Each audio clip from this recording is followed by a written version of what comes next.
Eu sempre dei conta de tudo. Meu nome é Nair, tenho 80 anos, e por muito tempo tive orgulho de dizer que sempre dei conta de tudo. Fui criada em uma época em que mulher tinha que ser forte, firme e engolir o choro. Cresci ouvindo que fraqueza não era opção. Aprendi a costurar cedo, e a linha da vida se entrelaçou com as linhas que passavam pela agulha da minha máquina. Casei-me jovem, como era comum, e ao lado do meu marido construí uma vida simples, mas cheia de dignidade. Ele saía cedo, buscava os pedidos nas oficinas, e eu ficava em casa costurando sem parar. Fosse dia de sol ou de chuva, a rotina era a mesma. Enquanto outras pessoas tinham domingos e feriados, eu tinha tecidos, tesouras e compromissos. A casa era pequena, mas o trabalho tomava cada canto. No começo, eu pensava que seria passageiro, que logo a gente se estabilizaria e poderia descansar mais. Mas os anos passaram, e o ritmo só aumentou. O dinheiro nunca dava folga, e o medo de faltar alguma coisa fazia com que eu aceitasse todo, serviço que aparecia.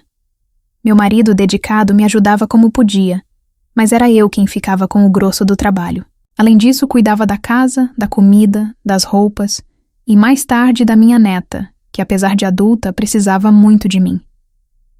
Ela veio morar conosco, e eu assumi essa responsabilidade com amor, mas também com o cansaço de quem já viveu demais. Mesmo exausta, nunca reclamei. Na minha cabeça, ser mulher era isso, aguentar calada.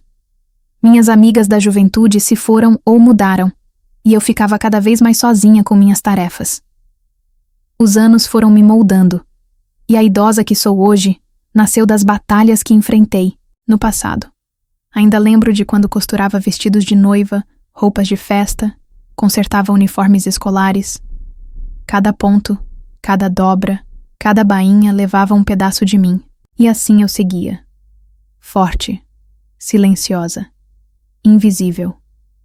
Com o tempo, percebi que estava sempre dentro de casa.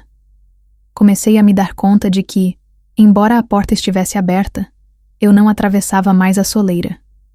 O costume de ficar ali, entre uma costura e outra, fez com que eu esquecesse de viver, esquecesse de mim. Tudo girava em torno do serviço.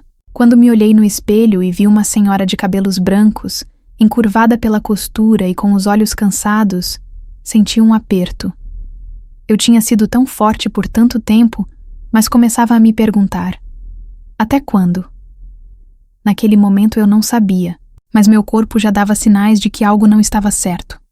Comecei a perder o apetite, a dormir mal, a sentir o coração disparar do nada. Mas segui, porque era o que eu sabia fazer. Seguir. Afinal, eu sempre dei conta de tudo. Mas a verdade é que pela primeira vez, eu estava prestes a descobrir que nem sempre a gente consegue carregar o mundo sozinha. O dia em que tudo mudou, aquela manhã começou como qualquer outra. Levantei cedo, preparei o café, organizei os tecidos do dia e deixei a neta com os remédios e o lanche prontos. O serviço apertava e eu precisava comprar linha e botões, no supermercado da esquina. Era perto, coisa de 15 minutos a pé, mas fazia tempo que eu não saía sozinha. Mesmo assim, respirei fundo e fui. No caminho, tudo parecia normal. Até que, de repente, ao entrar no supermercado, algo dentro de mim desabou. Minhas mãos começaram a suar, o coração disparou e senti uma falta de ar absurda. Me apoiei no carrinho, mas as pernas não obedeciam mais. Era como se o mundo estivesse desmoronando em câmera lenta. As luzes me incomodavam, os sons ficaram abafados e senti que ia cair. Uma funcionária me ajudou a sentar, perguntando se eu precisava de ajuda, mas eu mal conseguia responder. As palavras não saíam. Era como se meu corpo gritasse por socorro e minha mente estivesse presa num lugar escuro. Chamaram o SAMU e fui levada ao hospital. No caminho, chorava sem entender por quê. No hospital, o médico falou calmamente comigo. E quando eu finalmente consegui falar, ele me perguntou se eu estava passando por muito estresse. Balancei a cabeça, querendo explicar que minha vida sempre foi assim. Ele então disse: Você teve uma crise de pânico. Eu nunca tinha ouvido isso. Pânico. Mas eu não sou medrosa. Nunca fui. Sempre enfrentei tudo. Ele explicou que meu corpo tinha acumulado tanta tensão e cansaço que agora ele mesmo estava gritando para eu parar. Eu chorei. Me senti pequena, frágil, envergonhada. Como explicar isso para minha família?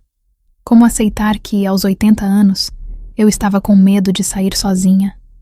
Voltei para casa em silêncio, sentindo que aquele dia tinha mudado algo dentro de mim. Eu não era mais a mesma. O corpo que sempre sustentou o mundo agora tremia, e eu não sabia o que fazer com isso. A prisão invisível. Depois daquele dia, tudo mudou. A simples ideia de sair sozinha se tornou um pesadelo. O coração acelerava, só de pensar em atravessar a rua ou andar até a padaria. Me tranquei dentro de casa. Dizia para mim mesma que era por segurança, mas no fundo, eu sabia que estava com medo. Medo de passar mal de novo, medo de cair, medo de ninguém me ajudar. Meu marido, sempre companheiro, passou a fazer tudo, buscava o serviço, fazia as entregas, ia ao mercado. Eu ficava ali, cercada de tecidos e silêncios. A máquina de costura continuava roncando, mas já não havia firmeza nas minhas mãos. Mesmo costurando, parecia que eu já não pertencia mais àquela rotina. A casa, que antes era meu refúgio, virou prisão. Cada parede parecia me lembrar do quanto eu estava presa, não por correntes, mas pelo medo. Minha neta, embora adulta, exigia cuidados, e isso aumentava meu sentimento de responsabilidade. Eu queria ser forte por ela, mas me sentia cada vez menor. Às vezes eu chorava escondido, na cozinha ou no banheiro. Não queria preocupar ninguém. Afinal, eu sempre fui a fortaleza da família. Mas dentro de mim, tudo desmoronava. Tentei disfarçar. Tentei me convencer de que era só uma fase, que ia passar. Mas os dias se arrastavam e eu não melhorava. Comecei a evitar ligações, visitas, até os programas de televisão que falavam de tragédia. Tudo parecia me afetar mais. Qualquer notícia ruim me tirava o sono. O barulho da rua, antes comum, agora me assustava. O mundo lá fora parecia perigoso, demais. A crise de pânico me deixou marcas que ninguém via. E como explicar isso aos outros? Como dizer que eu, Nair, que sempre enfrentou tudo, agora tremia só de pensar em sair de casa? Era difícil aceitar. Mais difícil ainda era perceber que eu precisava de ajuda. Entre agulhas e silêncios. O trabalho que antes me dava orgulho, agora era só um peso. Costurar se tornou um hábito automático. Eu passava horas sentada, mexendo na máquina, mas sem entusiasmo. As roupas se acumulavam, os pedidos atrasavam, e eu já não me importava tanto. Era como se, por dentro, eu tivesse parado de viver.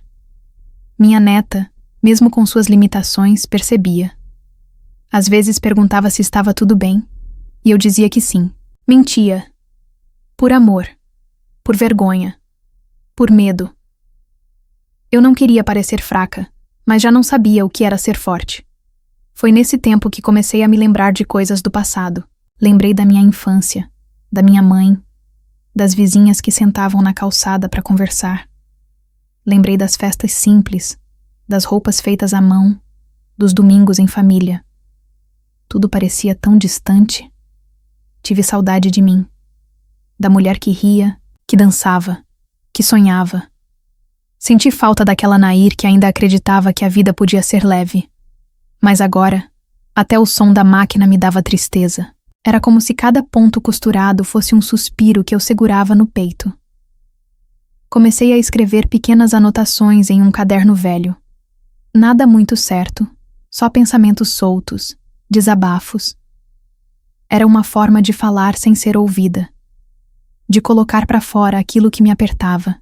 Descobri que escrever aliviava, nem que fosse só um pouco. Às vezes, olhava pela janela e via a rua, os vizinhos passando, crianças brincando, e tudo me parecia tão distante. Como se o mundo lá fora não me pertencesse mais.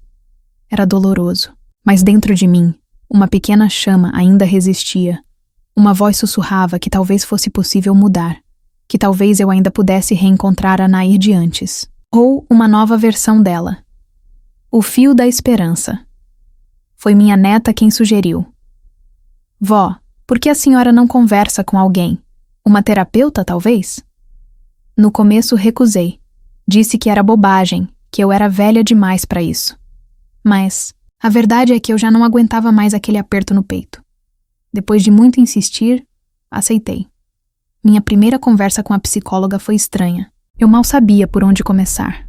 Mas ela me ouviu. Com paciência, sem julgamento. E pela primeira vez em muito tempo, eu me senti vista. Saí da consulta com os olhos cheios de lágrimas, mas o coração um pouco mais leve. Com o tempo, fui entendendo que não era fraqueza precisar de ajuda. Era coragem. Falar da minha história, das dores, dos medos, me libertava. Comecei a praticar pequenas saídas, ir até o portão, dar uma volta no quarteirão, sentar no banco da praça. No começo, o coração ainda acelerava, mas eu respirava, fundo, e seguia. Cada passo era uma vitória. Minha neta comemorava comigo, e meu marido também. Eles me olhavam com orgulho, e isso me dava força. Voltei a sentir vontade de costurar, mas agora só por prazer. Fiz vestidos para as bonecas das vizinhas, consertei roupas de amigas e até inventei uma bolsa nova com sobras de tecidos antigos. Descobri que eu ainda podia ser útil, mas sem me sacrificar. Reaprendi a dizer não quando precisava descansar, e comecei a gostar de novo da minha companhia. Redescobri a beleza dos pequenos gestos. O sol da manhã, o cheiro de café, o barulho da chuva. Era como se eu tivesse renascido, mais calma, mais inteira. A crise de pânico não desapareceu completamente, mas agora eu sabia enfrentá-la. Sabia que ela não me definia, que eu era mais do que isso, muito mais. Costurando a própria liberdade. Hoje, quando olho para trás, vejo uma trajetória cheia de lutas, mas também de superações. Eu, Nair, a costureira que sempre deu conta de tudo, aprendi que não preciso carregar o mundo sozinha. Aprendi que ser forte também é saber pedir colo. É permitir-se descansar. É entender que somos humanas. Continuo cuidando da minha neta, mas agora com mais leveza. Não me cobro tanto.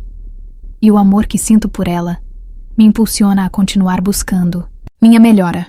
Voltei a sair sozinha. Às vezes vou até o mercadinho só para comprar uma fruta. Converso com a moça do caixa, olho as vitrines, tomo um sorvete no portão. Coisas simples, mas que me fazem sentir viva. Reencontrei vizinhas, voltei a falar com parentes distantes e até me aventurei num grupo de leitura da terceira idade. Estou redescobrindo o mundo com os olhos de quem já viveu muito, mas ainda tem sede de viver mais. A crise de pânico me ensinou que não somos invencíveis, que por trás de cada mulher forte existe uma história de silêncio, de dor, mas também de coragem, e que nunca é tarde para mudar. Hoje, quando sento diante da máquina de costura, não sinto mais dor, sinto gratidão por tudo que fui, por tudo que enfrentei e por tudo que ainda posso ser. Porque a vida, assim como uma boa costura, se faz aos poucos, com paciência, com cuidado, com amor. E eu sigo, ponto por ponto, costurando a minha liberdade. A nova, Nair à terapia, virou parte da minha rotina. Comecei a entender que minha vida não precisava ser um fardo eterno. Eu podia me permitir descansar, dizer não, cuidar de mim. Aprendi a dizer que estava cansada sem culpa, a aceitar ajuda, a dividir responsabilidades. Meu marido, meu companheiro de décadas, notou a diferença. Passamos a tomar café juntos, sem pressa. Falar da vida, rir do passado, sonhar com coisas simples. A costura, que sempre foi minha prisão, virou meu refúgio. Costurei mais devagar, com mais carinho. Comecei a fazer roupinhas para doação, uma forma de retribuir. Minha neta também floresceu.